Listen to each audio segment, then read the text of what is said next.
Good evening, everyone. Welcome to Oakcast. And as you can see, sadly, tonight we do not have Pinhead with us. We've got something equally terrifying. Our face from the past, Hereward. How are you doing? I'm very good, man. I'm very good. Nice to be here again. Just to, and again, I have to mention there's two amazing things that happened. We made the top 20 of UK film review charts, and we had Pod Rankers, one of their best geek podcasts for 2026. So I just have to say to my team, you guys are awesome. You're the best, and you've made this happen. And I just can't say any more than that. It's just really good. But don't worry, Doug Bradley will be back with us. We're rescheduling, just he had something else come up.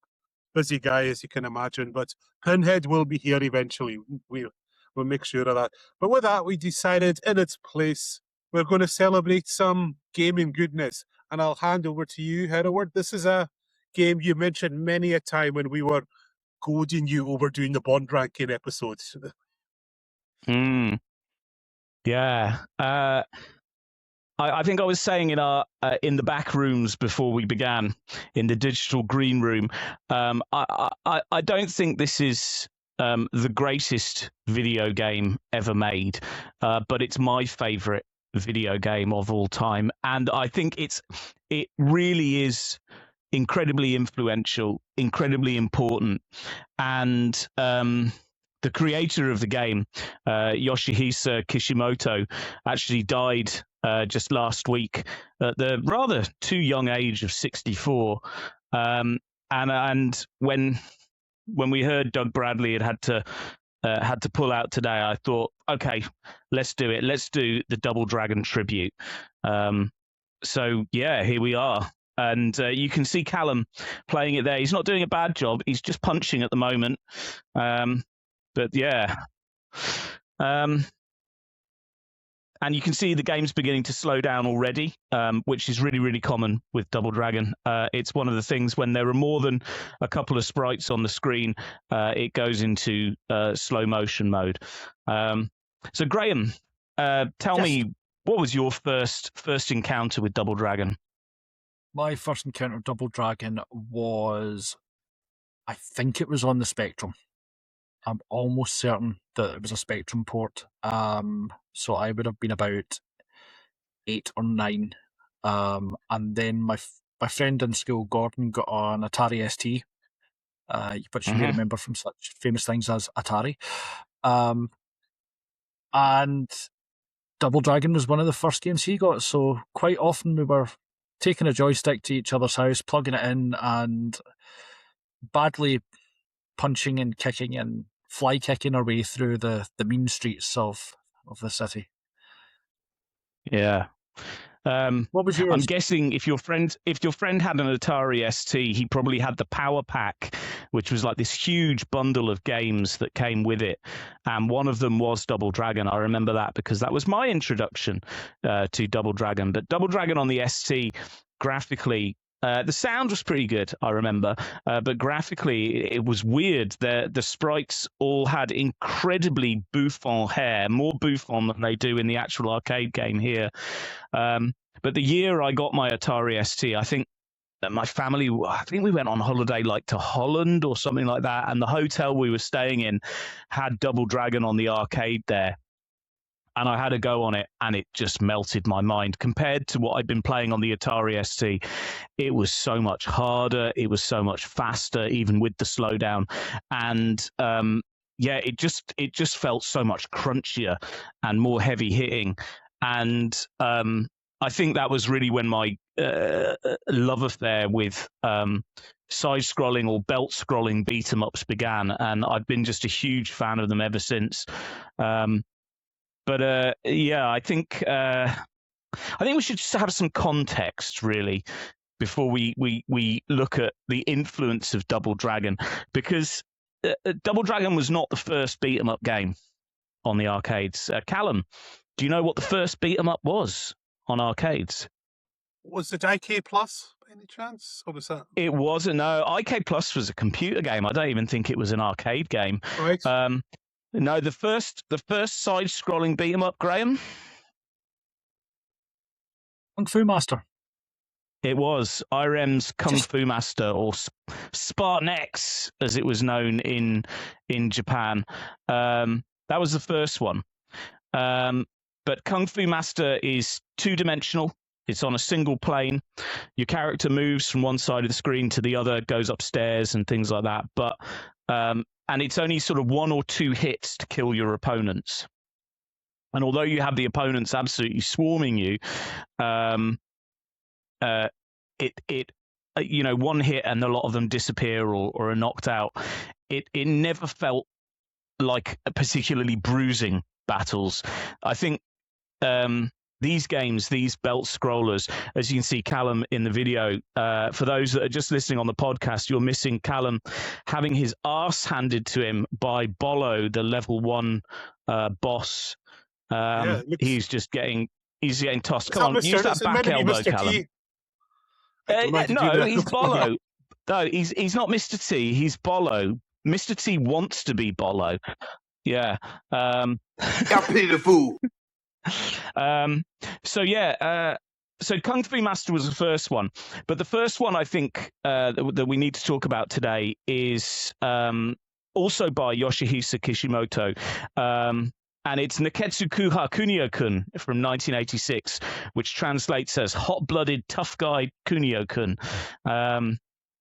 So we could have Neketsu Kuha Graeme, which is hot-blooded tough guy Graeme.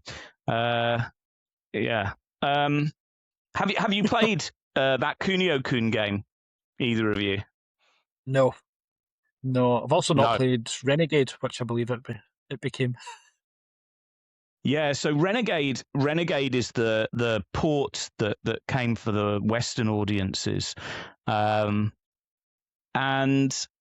it's I like Renegade. I like a bit of Kunio-kun, but it did some things that are different. It did some things that are not so good. Apparently, it's autobiographical. He had a messy breakup. Did Kishimoto, and he had a messy breakup with his girlfriend, and he was just getting into fights all the time. And that's basically the plot of Neketsu Kuha Kunio-kun, is just a Japanese schoolboy getting into fights with other Japanese schoolboys. The game itself is a bit of an advance on Spartan X or Kung Fu Master, in the sense that it's in a 3D kind of plane, so you can move up into the scenery and back down, as with most side-scrolling beat-em-ups. The screen does scroll from side to side, although the stages themselves are still kind of fixed. There is sort of an end on each side of the screen. So the screens are generally, I think they're about 3 or 4 screens long, and then you sort of reach the end. So it's more of like an arena fighter in 3D. And you're fighting multiple enemies at once, but unlike Kung Fu Master, it takes a lot of battering to get your opponents unconscious. So yeah, the idea of schoolboys fighting one another didn't really pass muster with the Western audiences, so it was reskinned as Renegade and given a kind of facelift. So all the Japanese schoolboy stuff was taken out, and instead we had it became rather like Walter Hill's The Warriors. So it was given a kind of gritty urban look, and the main character was no longer Kunio-kun in his white school uniform. He became a kind of nameless renegade, but not Lorenzo Lamas. He wore the same sort of leather waistcoat as the warriors in the movie do.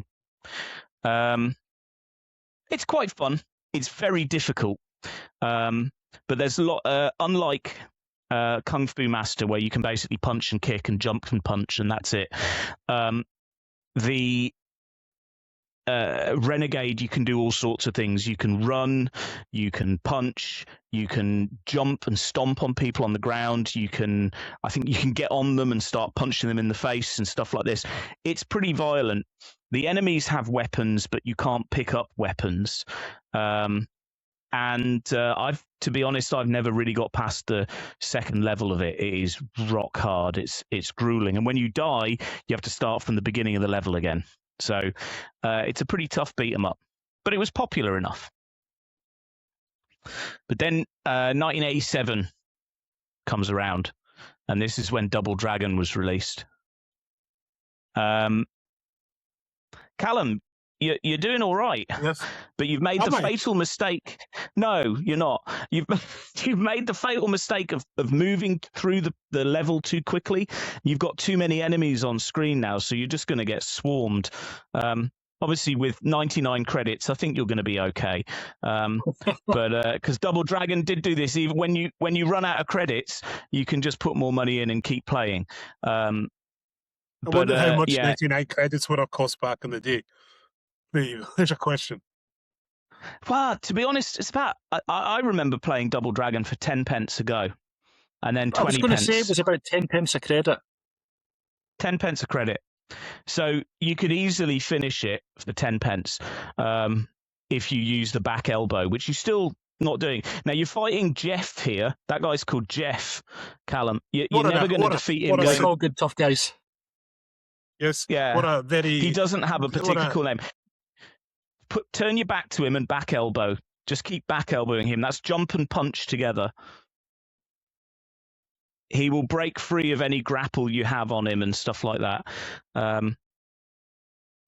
So yeah, jump and punch together will do the back elbow. That will put paid to him. So yeah, Double Dragon came out in 1987. Kishimoto drew on his love of kind of martial arts movies and sort of Mad Max post-apocalyptic setting. I think it's supposed to be New York after a nuclear war, though it does just look like New York, to be honest. The main 80s New York, just full of goons. And the plot is pretty straightforward. There are two twin brothers, Billy and Jimmy Lee. You'll notice Kishimoto drew on Enter the Dragon. So loads of the characters in this game are named after characters from Enter the Dragon. So you have Billy and Jimmy Lee, obviously named after Bruce Lee. That lass that's about to run away from you because you finished the level, she's just clearing off now. She's called Linda, of course, after Bruce Lee's wife. The ethics of me trying to whip a woman right now in this game. In fairness, Linda always comes at you with the whip first, so you're just retaliating. So, oh jeez, Somehow me asking a wrestler for the worst babysitter seems tame in comparison now. This guy with the baseball bat, he's called Roper. Oh no, is he William? I think he's. One of them is Williams, and the other one is Roper. So they're named after people from Enter the Dragon as well. And then, of course, you've got some characters who aren't in Enter the Dragon. You've got Big Boss Willie, who's the guy that you'll fight at the end, who has a machine gun, which is totally unfair because you can't pick up the machine gun. And then you've got everyone's favorite Ababo. He's the guy in the first level that smashes through the wall. He's this huge kind of giant of a man with this strangely spherical head, and he if you get too close to him, he'll pick you up and toss you over his shoulder. He's a lot of fun to fight, and they're part of the Black Warriors. I was going to say that Ababo kind of has this sort of the way his sprite was designed anyway. It's like, do you remember the Gumby men from Monty Python? Yeah. But if you take the thing off the head, and Ababo he kind of goes like this. He has this brilliant noise when he attacks. But yeah, Ababo is a peculiar looking chap. He's very top heavy. His legs are very spindly and small, and then he's just got this huge hulking body on top. So yeah, they're part of the Black Warriors, and they're this gang. And they one day come along and kidnap the girl, I think it's meant to be Billy's girlfriend, Marion, and the game opens with this little introduction sequence, which at the time was pretty rare for a game to give you a kind of motivator like this, as a bit of almost plot. You can say, girl gets kidnapped, blokes have to beat up loads of goons to rescue girl as a plot. It does sort of set it up in that way, and you see Marion get a punch to the gut and thrown over the shoulder of one of the goons and is taken away, and it sort of sets the tone for the adventure that follows. So let's look at the impact of Double. What did this game do first? Graeme, tell me some of the things you think this classic of the arcades did first. I know what one of them is, and Cal's demonstrated just now. It was the first side-scrolling beat 'em up where you could pick up the weapons. Yeah, the first. In fact, I might be wrong on this, and please, anyone in the comments, feel free to correct me on this. But I have a feeling this might be the first game where you could pick up different weapons. But it certainly is the first side-scrolling beat-em-up where the enemies would come with weapons. The different weapons you can get in the game, there are knives that are thrown. There are barrels and boxes that can be thrown or kicked, so they roll along the ground. There are whips that the Lindas carry. And then, of course, there's the ever-popular baseball bat, which you can pick up. So the ability to pick up the weapons and that your enemies come at you and use them against the enemies, that was just amazing. And I think that was one of the first things, when I was playing it on the Atari ST, was just like, oh, I can pick up a baseball bat and go to town on people with this. This is, little 7 or 8 year old me was like, this is great. Slight tangent for you, Graeme. What was the first game ever where you could pick up items that you had in inventory? You know the answer to this one, Hereward. You'll remember well. No, I don't know. This is one where you can give a certain answer and you will be right in a way. E.T. on the Atari. No, it was Indiana Jones on the Atari. Was it? Mm-hmm. Yeah, made by the same guy, the very lovely Howard Scott Warshaw. He was a great chap. He was a lovely chap. So you could have just answered Atari there and it would have been the right answer in a way. Generally, Atari is the right answer for everything, apart from what's better, Atari or Amiga. I was an Atari person. Anna Wade, well, hello in the chat. Anna Wade just said hello there, so hello back. Hello there. Hello. Hello. Where was I? Okay, so first thing, you could pick up weapons, and you can see now Cal has a baseball bat. He's having a lot of fun with this. He's plowing through, what are we on, level 3 now. He's in the forest, and you can see the enemies, though. They're pretty smart. They stay out the way. Go pick up that knife now. Yeah, and then you can throw the knife. There we go, you see. As someone who grew up in very close proximity to Greenock, I feel like I should have given that advice. Get the knife, use the knife. Get the knife. Get a knife, sort of it. Okay. So there we are. Weapons. Weapons was the first thing that Double Dragon did that no other side-scrolling beat-em-up has done. And that now is like just so common in games to be able to pick up the weapons your enemies drop and stuff. This was the first one. So, hats off to Kishimoto for that one. Oh, you see, now you've got a big old Ababo to deal with. Yeah. Okay, Cal, tell us something else you think Double Dragon did first. No other game had done. I'm not too sure. So it's jumping up and down the levels, like kind of platforming as well with the fighting. There's a little bit of platform. You're about to come in this level to a very annoying bit where you have to jump over a gap in a bridge, and you have to jump kick it basically to be able to get across it. Here you are. You're going to get to it now. So it is to do with the levels. It is to do with the design of the levels. It was the first game to have. You see, straight in the water, and again. It was the first game to have a coherently. Kind of narratively flowing levels. You got to jump kick it, dude, to jump that or jump that gap. So if you look, every level kind of segs into the next one. You finish level 1 and you move straight into the camera pans to the side and you move straight into level 2. You finish level 2, you get a lift down, you move into level 3, and actually you're really doing badly on this, aren't you? So you're going to have to jump and punch to cross that gap whilst moving to the right.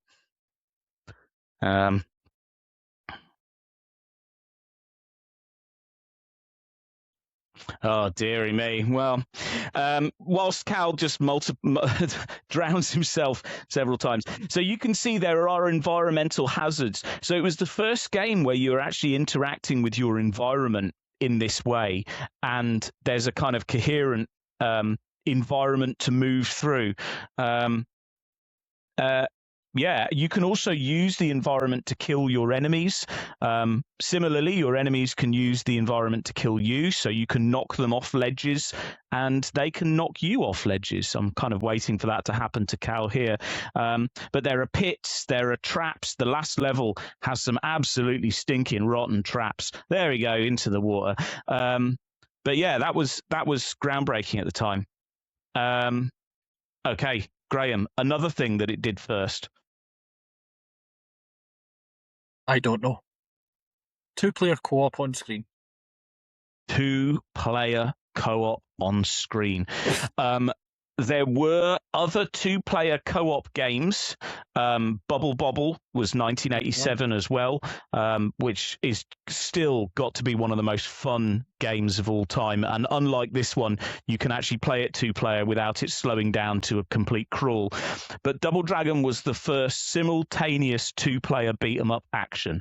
And the idea of being able to go you and a friend stood next to one another in the arcade can then go and take on all these goons together. It was just it set the tone for beat 'em ups after that, and every single beat 'em up, I think, that side scrolling beat 'em up after this has had 2-player co-op, I believe. Yeah. What other one can we talk about with Double Dragon? So 2-player co-op. Yeah, I'm going to get some really nerdy now. Have I been nerdy enough yet? No. There's no limit on that in this show.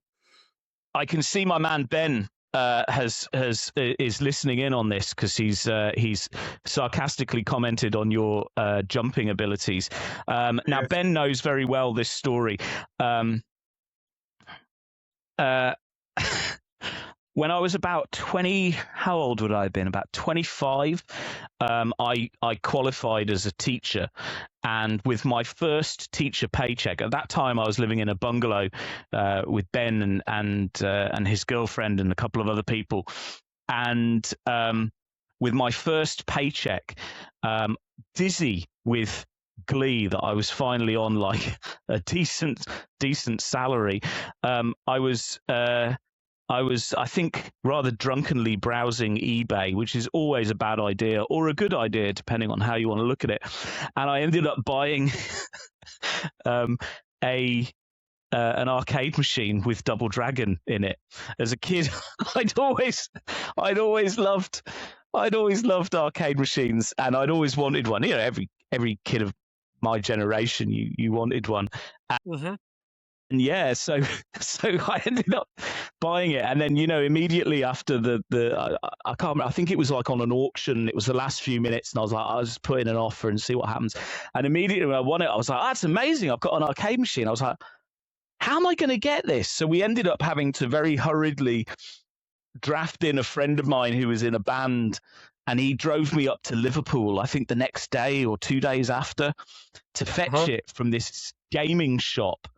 That was kind of closing down basically, and they had it there, and then we brought it home, and that house we lived in actually was it got slightly crazy because after buying one arcade machine, the Double Dragon one, another of my housemates was like, I've gone and bought another one. I was like, what? And he'd gone and bought a 2-player Virtua Racing one. He got it for an absolute steal.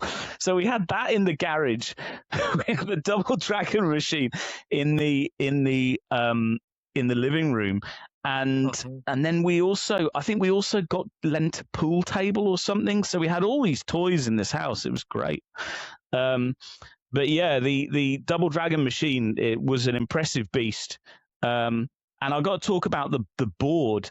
So these old arcade games work on what's called a jammer system. They're basically huge cartridges, huge arcade PCBs, printed circuit boards that plug into this harness that's called the jammer loom.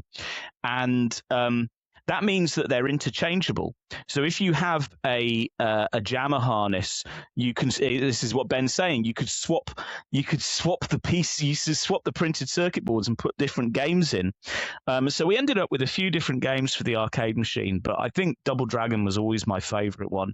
But the Double Dragon board was an absolute beast. It was massive, and what made it different to the other ones was it was a double stacked board. So this is something that only a few arcade games of this time did. So there were 2 printed circuit boards basically on top of one another, and one of them was for the game and the other one was for all the sound and the music. And Double Dragon had an entire basically printed circuit board dedicated to sound effects and the music, and it used the Yamaha YM2151 chip. I told you I was going to get nerdy here, which is used on a lot of synthesizers in the 80s and stuff like this. And I know Cal's playing the game without the music on, but the soundtrack to Double Dragon, compared to other arcade games, to other arcade games of the time, it was epic. Yeah. While we're testing your Go on, Graham. While we're testing your Japanese pronunciation, can you remember who composed the music for it? I don't. I have to say I don't remember who composed the music. But it's so good, and I mean the first level music has like it sounds like guitars. It's not guitars, obviously, but it's kind of the synthesized guitars. There's a little guitar solo in it and stuff. And the sound effects to Double Dragon are so crunchy and meaty, and when the characters get kind of knocked out or killed, they go or yeah. Oh, and I'm just going to say. It looks like I'm carrying around a giant jobby at the moment. No, that's a boulder. That's a boulder, and you're about to.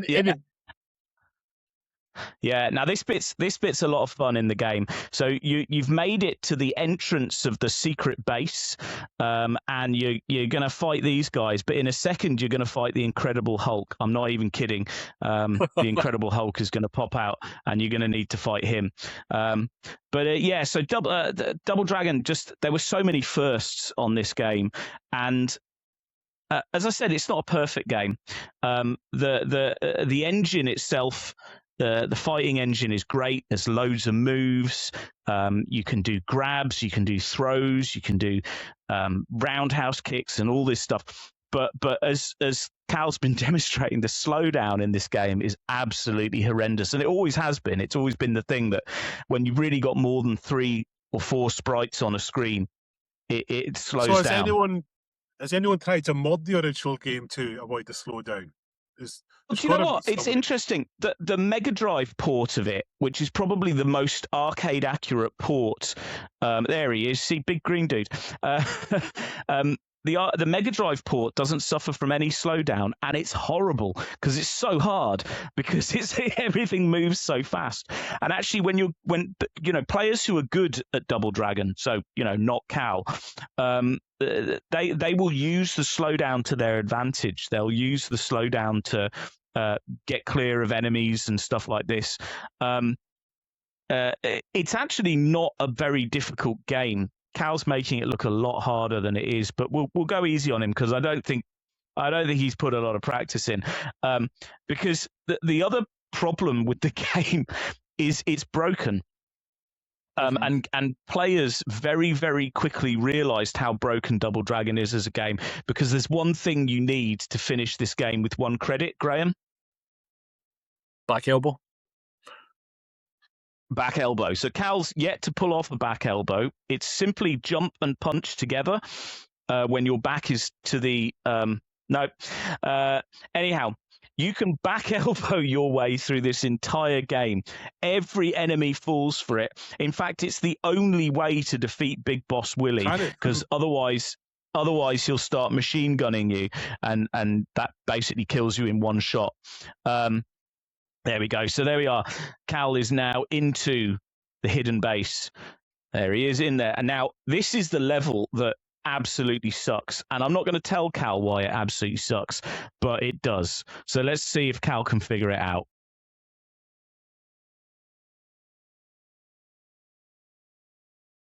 Oh, that was interesting. He didn't get hit with any of the traps. I've never seen that before. Normally, there are great big things that come out of the wall there and knock you over and take off most of your health. But when you're trying to 1 credit this game, this is the hardest bit of the game, because it unlike the enemies, you just can't predict the pillars that shoot out of the wall there. Even the spears, there was never a timing aspect to the spears. They would the spears sometimes get you, sometimes don't. And when you're doing a 1 credit run, this bit is just luck. You can kind of try and do it. So the trick most people do when they're trying to 1 credit this is back elbow their way through it. You got to hit them. Hit your hit button. There you go. So you really got to back elbow your way through all the enemies to keep as much health and lives as possible. And then when you get to this bit, you just got to kind of hammer through it and take as little damage as possible before you get to the final fight. So that Double Dragon is broken. There you can see this is just gonna. It's just going to keep doing it. But Callum still has 87 credits. Oh, he's put an extra one in just for luck. So I think he'll be fine.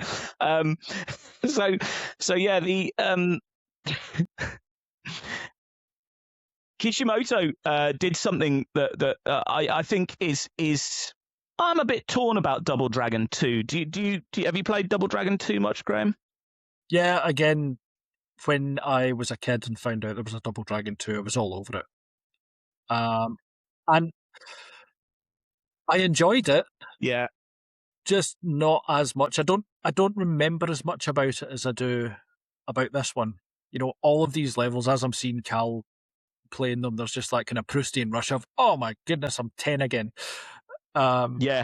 And it's so awesome. This the fact that the enemies, the Black Warriors, have this kind of base that has all these crazy traps. And Cal, just go for it, man. Just go for it. You're gonna get hit. Just beast it. You've got loads of credits. See, just keep running. You'll be fine.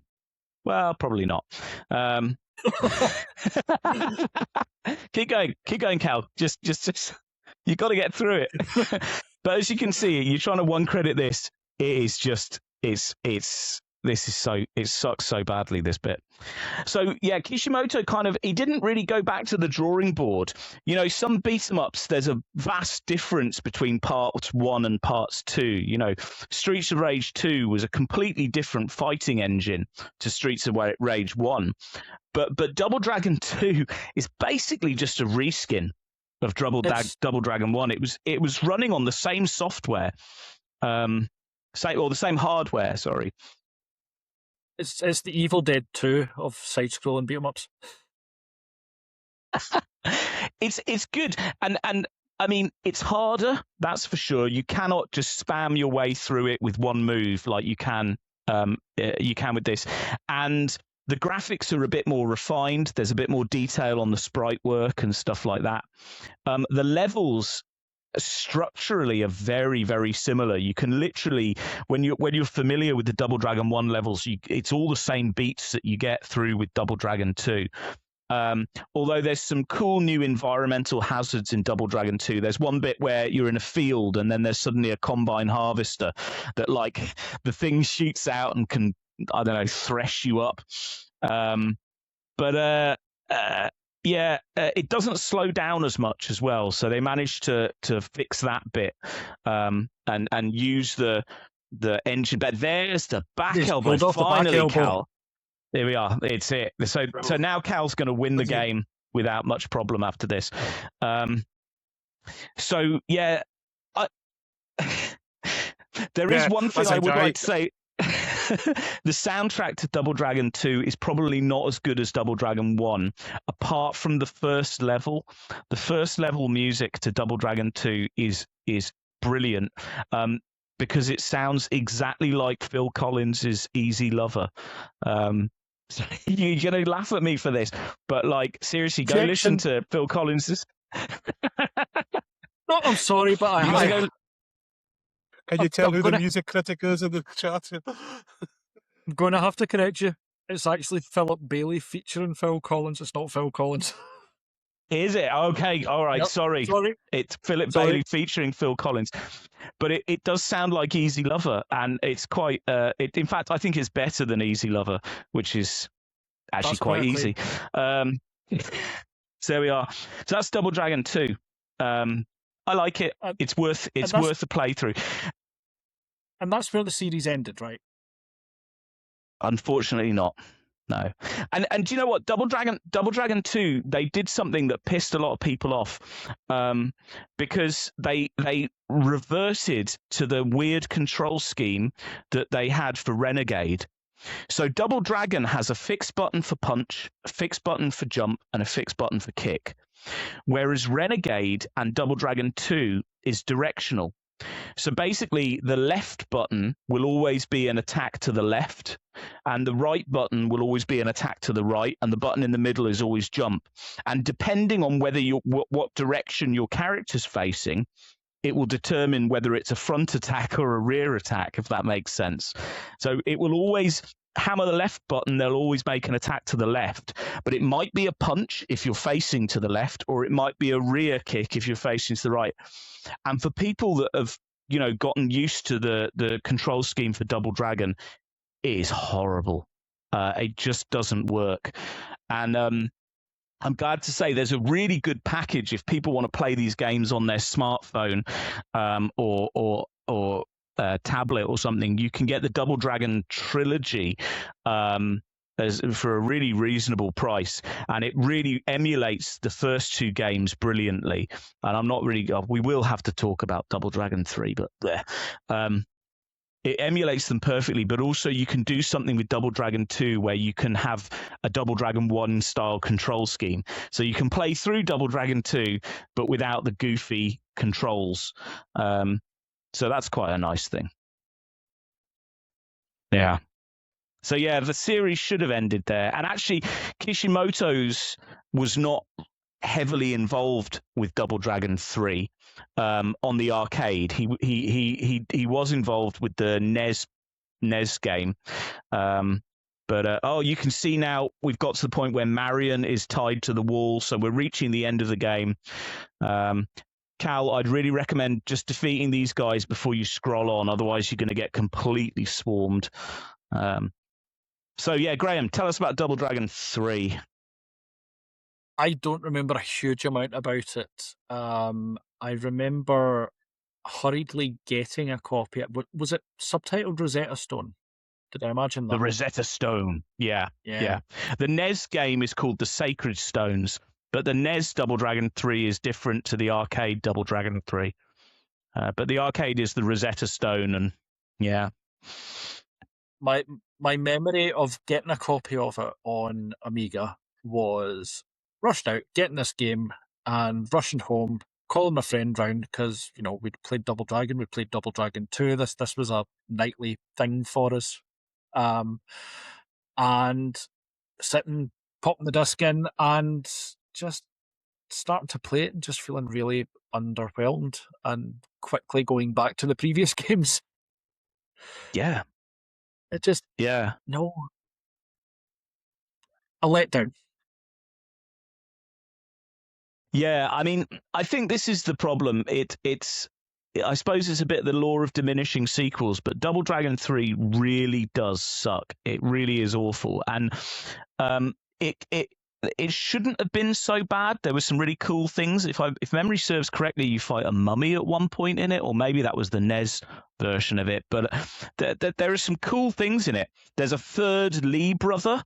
I can't remember what his name is, but he wears yellow. Yeah, where did he come from? Where's he been for the last 2 games? But yeah, is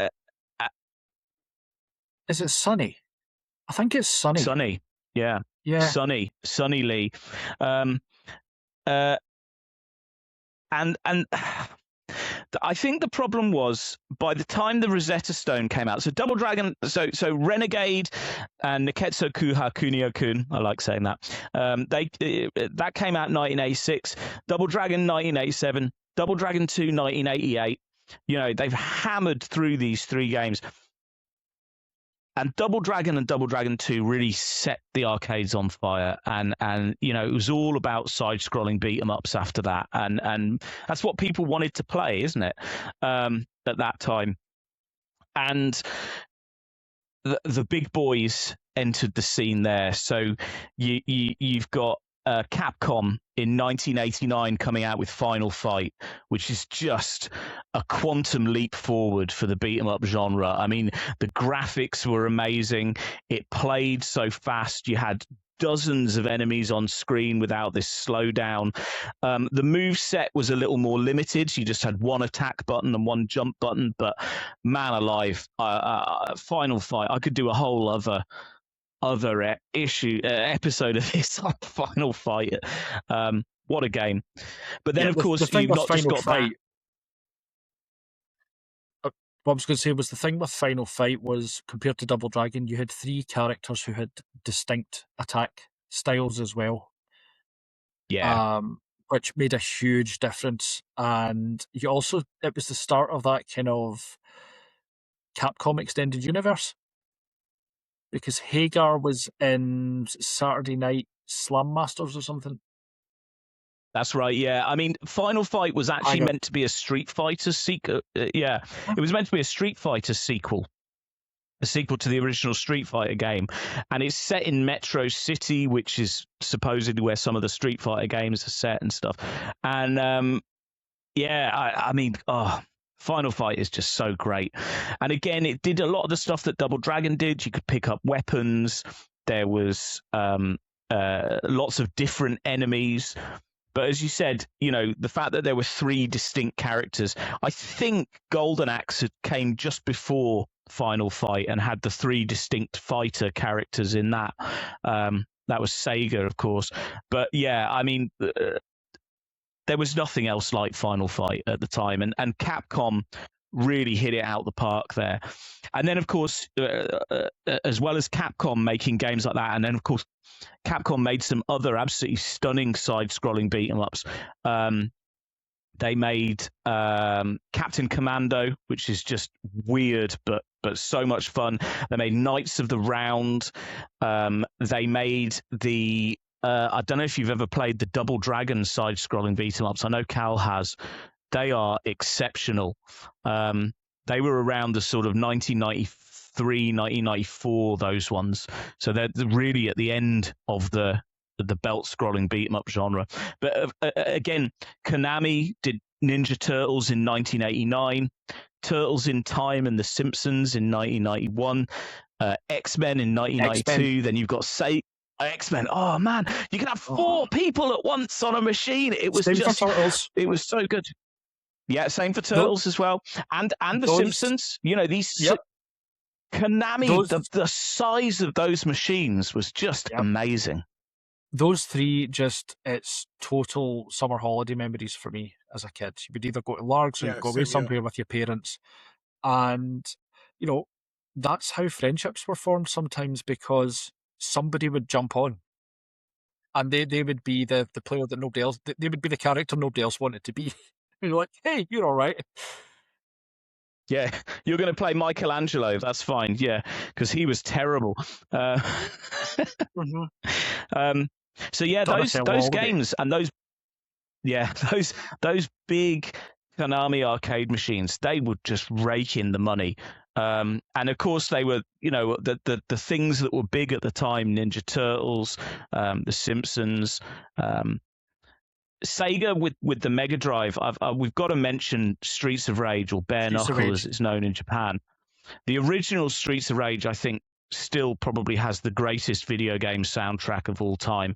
And again, used the kind of Golden Axe engine, but the amount of different combinations of moves you could pull off. Now here comes Big Boss Willie with his machine gun. Yeah, he's this is not going to go well for Cal now, unless he just keeps using that back elbow. So yeah, the Streets of Rage 1991, Streets of Rage 2 1992. Just the amount of belt scrolling beat 'em ups, but it all started really with Double Dragon. Every single one of these games, the foundations were laid here. So although it's a janky game, Cal's probably absolutely sick of it now. He's like, oh, come on, just finish this.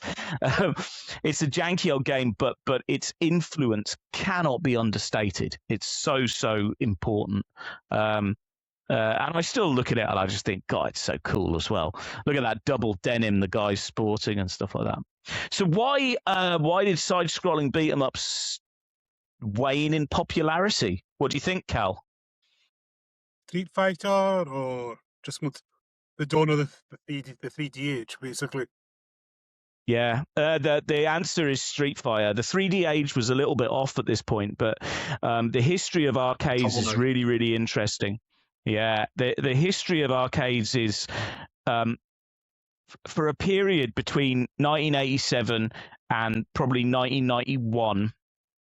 That was the period of the side-scrolling beat 'em up, and you just saw these innovations and the games getting more complex, more players, better storylines and stuff like this. But then in 1991, of course, Capcom released Street Fighter 2, and just everything changed. Rather than beating up hordes of people, you're beating up one person with a far more complicated move set at your disposal. And what's better than working side by side with your buddy? Oh, look, he's done it. He's done it. Look, Yeah. Here we go.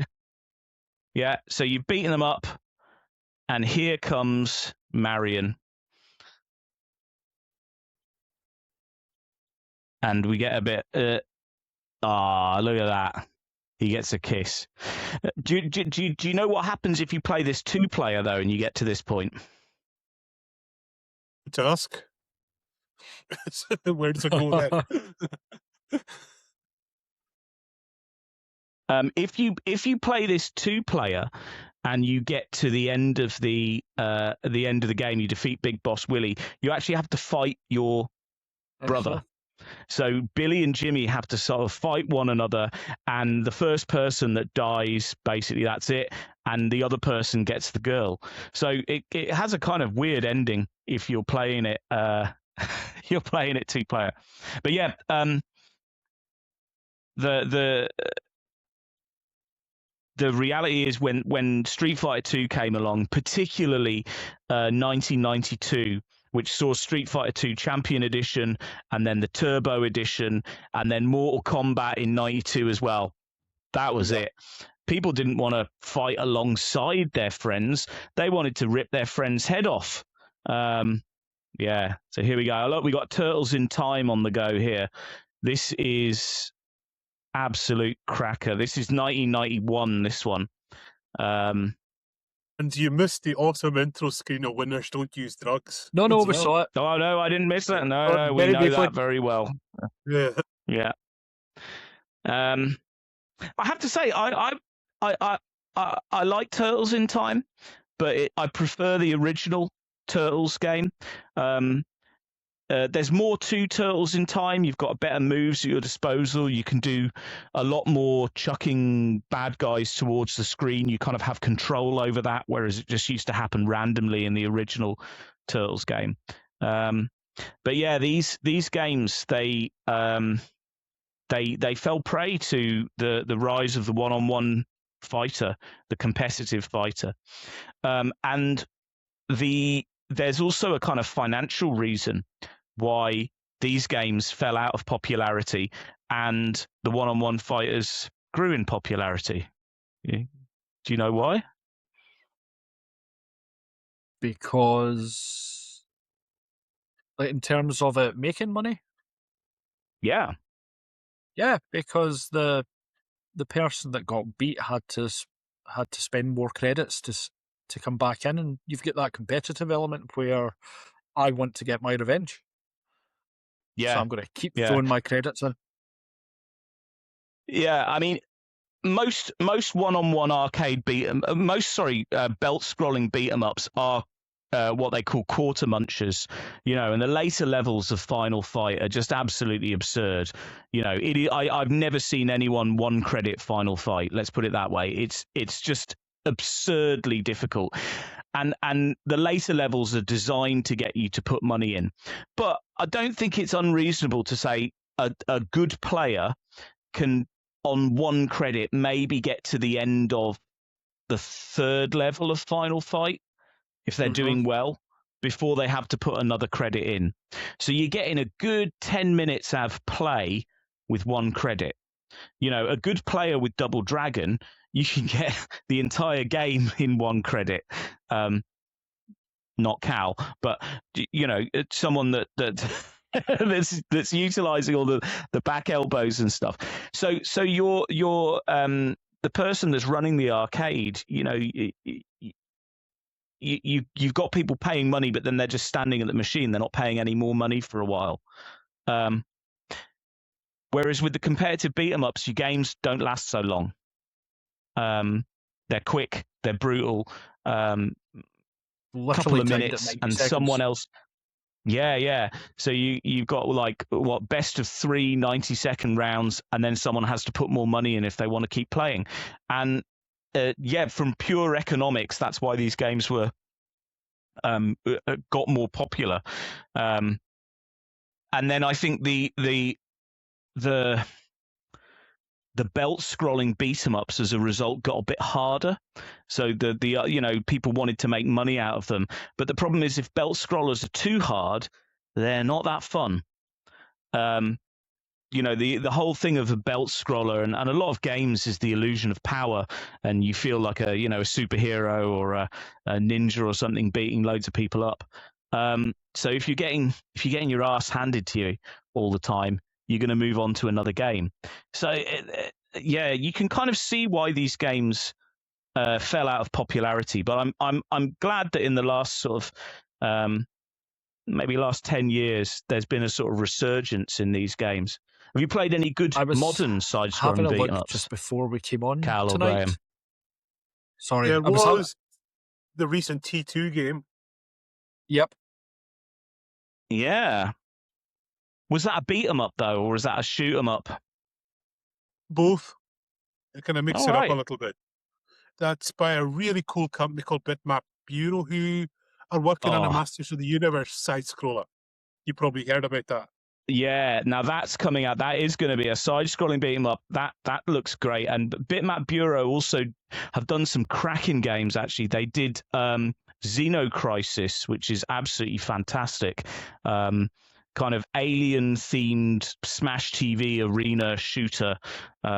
Really worth checking out. So yeah. Talking of classics, Shinobi, is that worth a mention? Yeah, I mean Shinobi. I don't know if I count it as a side-scrolling fighter. I think it's more like a platformer with sort of shooter elements. I think the belt scrollers, they're in this 3D, and it takes more than one hit you have to wear your enemies down and stuff. I think modern ones, there's been some great ones. Streets of Rage 4, which came out six years ago now. I can't believe that. That's absolutely amazing, and probably mechanically the best side-scrolling beat 'em up I've ever played. There was a new Ninja Turtles one. That was good. Yeah. Yeah, Shredder's Revenge. Shredder's Revenge was the Ninja Turtles one. Yeah, that was nice. And the Scott Pilgrim one from a few years back was really based on, meant to have the kind of feel of River City Ransom, which again was a Kunio-kun game. So again, we're back to the influence of Yoshihisa Kishimoto again.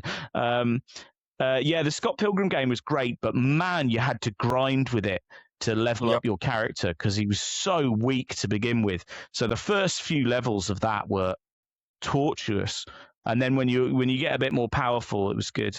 What's another good one? There was one that was on the PlayStation 4 called Mother Russia Bleeds, and it was by trying to think who it was by, Devolver Digital, and it was the nastiest, seediest, most violent, really, really violent, dirty, sordid, grotesque experience. It was great. I loved it. That was a very good one. So there have been a lot of good side scrollers. Was there a Transformers? Was there a Transformers one in recent years as well?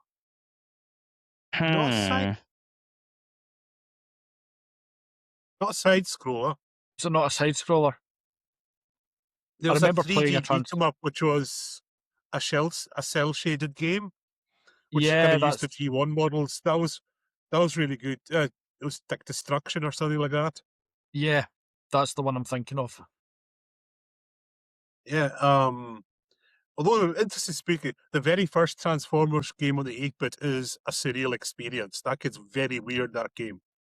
Because you end up having to beat up a T-Rex that's stamping on a space shuttle on a farm somewhere. Not making that up. That sounds a special experience. It's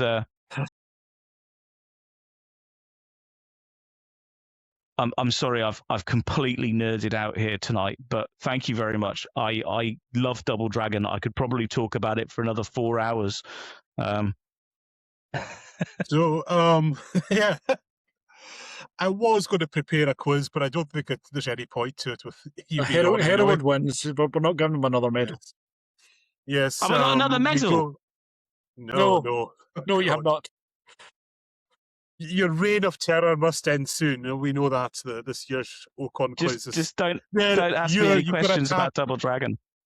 You've got a target on your back for this year's quiz, I'll say that. There's a lot of people gunning for your title. I know, but they won't win. It's especially the round entirely devoted to belt scrolling beat 'em ups. I think I'm really going to nail that one this year. It's I'm not giving anything away, but yeah, there's been some people ready to challenge you already. Like one has already said he's very much up for the fight. Marvelous. Okay, well, thank you so much. I've really enjoyed boring everyone to tears about my favourite video game of all time. Yeah, it's also a nice format for a show to talk about a game while someone's playtesting it for the first time. It's quite a nice wee format. I think we kind of we've started there. Yeah, we never. How did you find it, Cal? Was that the first time you've ever played Double Dragon, Cal?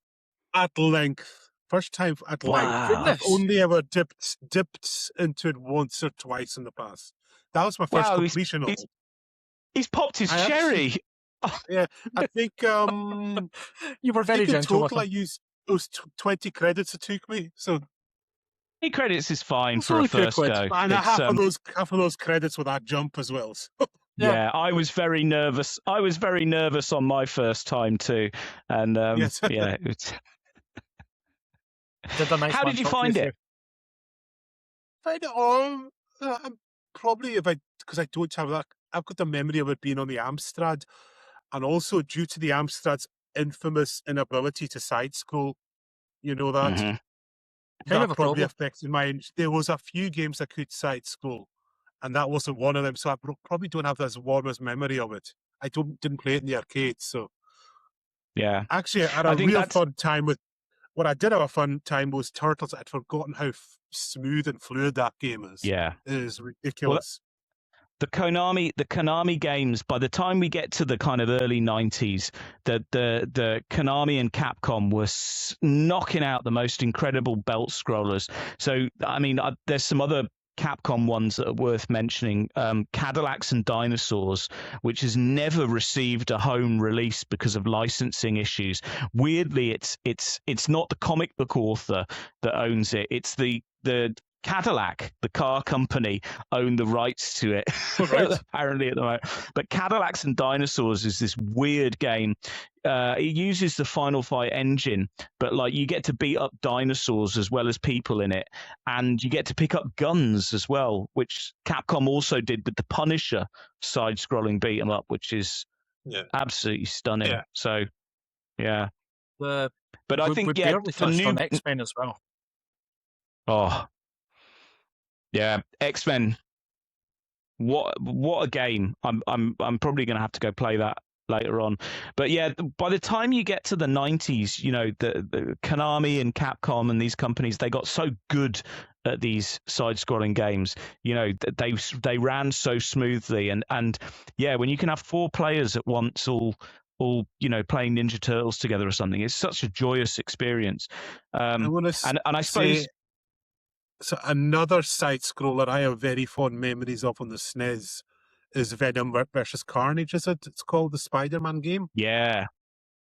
Which surprisingly was made by LJN, which is even more incredible. They made a good game, that company. So.